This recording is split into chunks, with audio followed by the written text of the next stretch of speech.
Hello students. Today we'll learn the numerical to calculate financial leverage.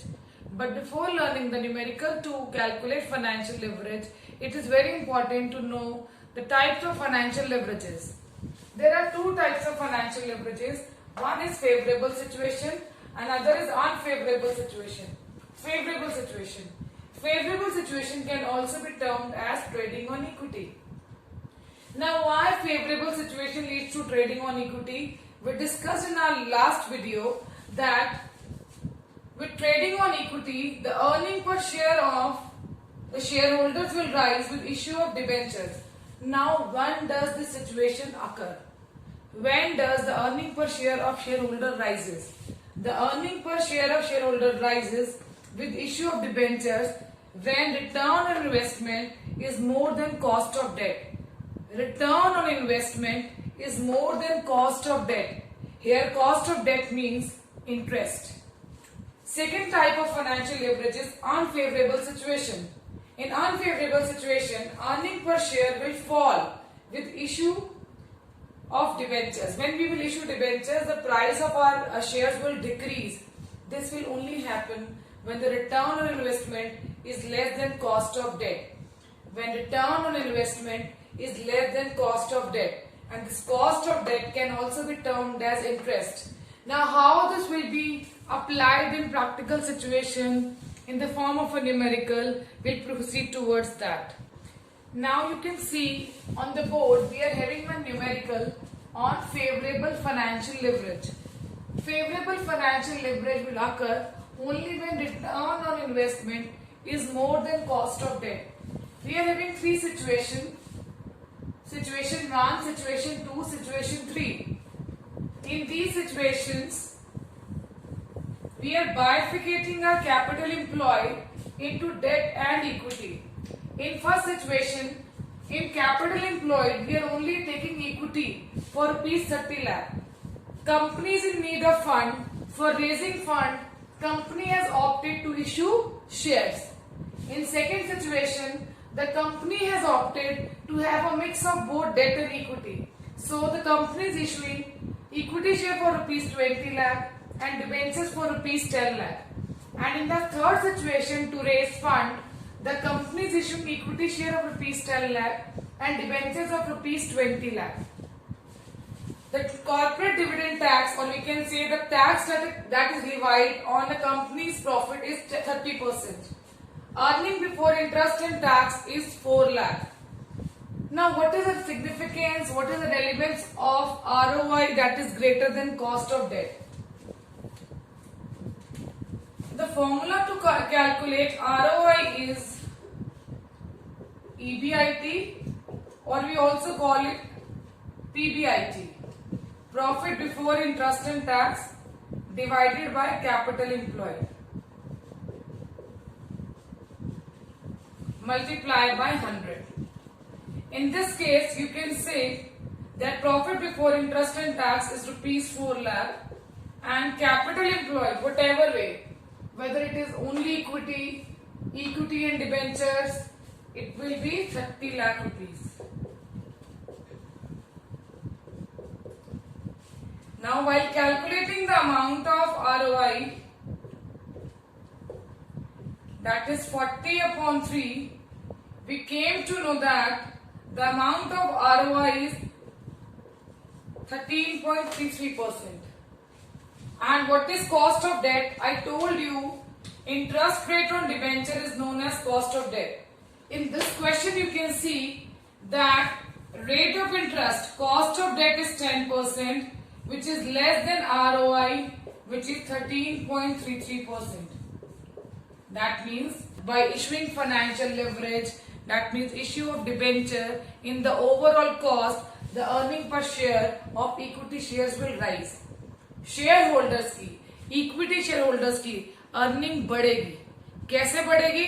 चलो देखते हैं. Now to solve this numerical, we'll use EBIT and EPS analysis.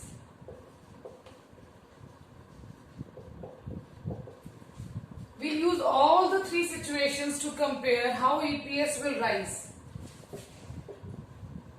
EBIT is rupees 4 lakh in all the three cases.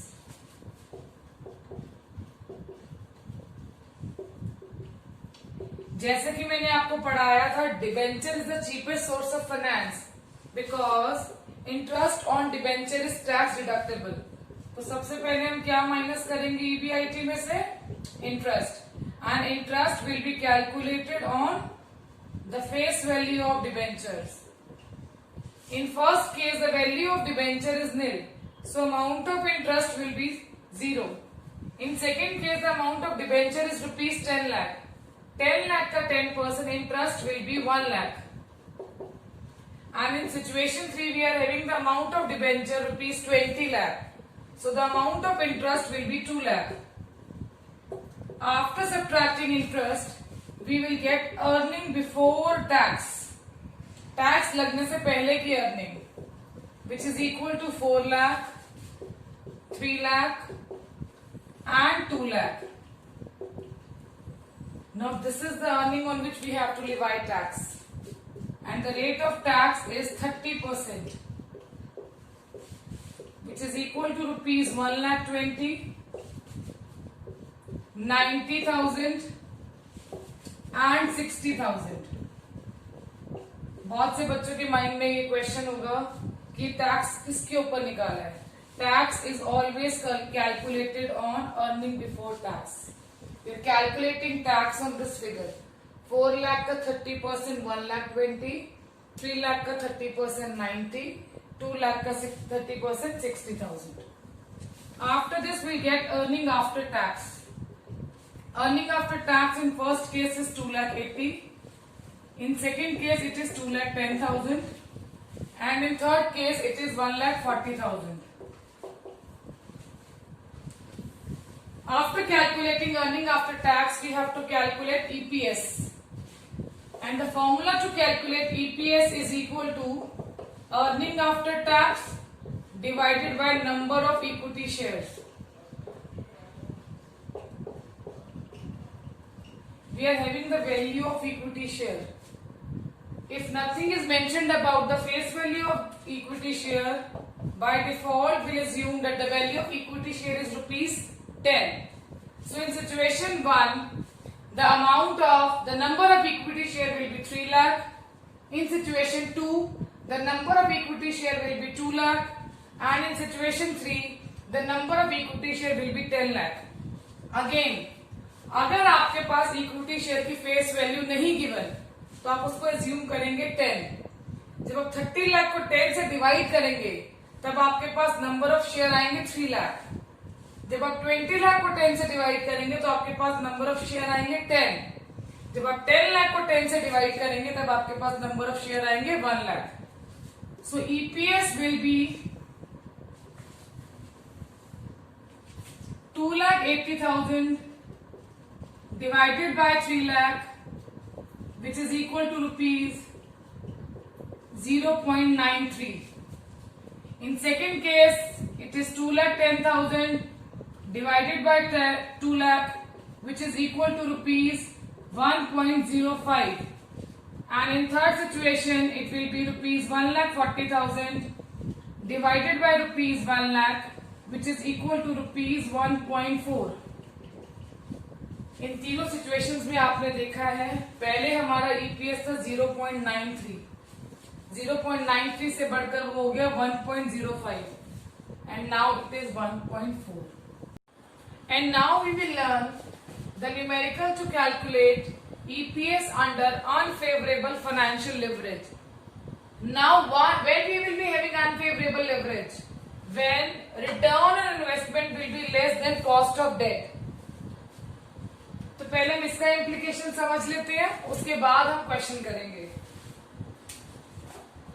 As discussed earlier, the formula to calculate ROI is EBIT upon capital employed into 100,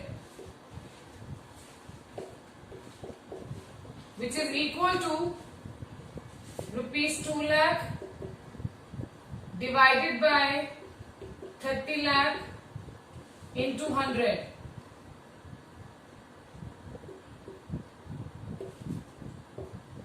This is equal to 6.67%. The amount of ROI is 6.6%, but the cost of debt is 10%. While comparing cost of debt with ROI, we came to know that we are in unfavorable situation. And if in this situation we issue debentures, this will lead to decrease in the amount of EPS. Now again the amount of EBIT is rupees 2 lakh in this situation.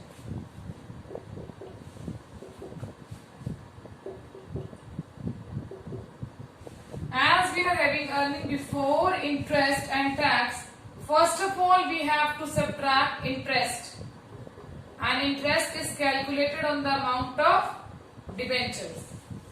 In first case the amount of debenture is 0, so the amount of interest will be 0.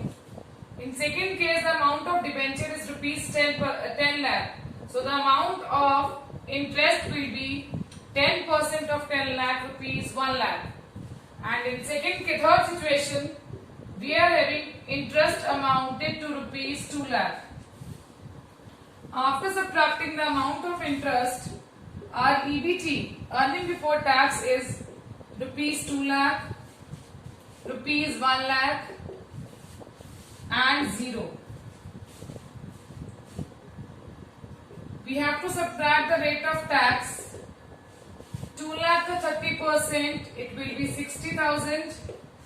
Situation 2, it will be 30,000. And in situation 3, we will not levy any tax because the amount of profit is 0. We'll get amount of interest after tax, earning after tax, sorry. It is rupees 1,40,000, 70,000 and 0. Now EPS will be equal to earning after tax, that is 1,40,000 divided by 3 lakh. 30 lakh is the amount of equity share. Number of share will be dividing this 30 lakh with 10, which is equal to 3 lakh. In situation 2, it will be 70,000 divided by 2 lakh. Again 20 lakh is the amount of equity share. To calculate the number of equity share, we have to divide it with 10. So it will be 2 lakh. In third case, as the numerator is 0, so EPS will be 0. We have to divide 1,40,000 with 3 lakh, which is equal to rupees 0.47. And then we have to divide 70 with 2 lakh, which is equal to rupees 0.35. Now in this question you can see the amount of EPS has fallen down from rupees 0.47 to 0.35 by issuing debentures. So when your ROI is less than cost of debt, then company suggested not to issue debentures, then otherwise they will be in financial risk. I hope both the numericals are clear to you and you will be able to solve both of them if they come in your coming board exam. All the best everyone.